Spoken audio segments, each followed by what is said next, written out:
Jen, baka sa'yo magtagal. Ano yun? Parang kulating ilagyan ng asin. Ulitin mo. Ulitin mo. Oh, once again, letter E. Ispan letter ba yung letter?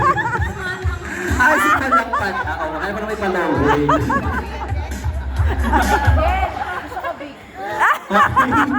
Okay, E for?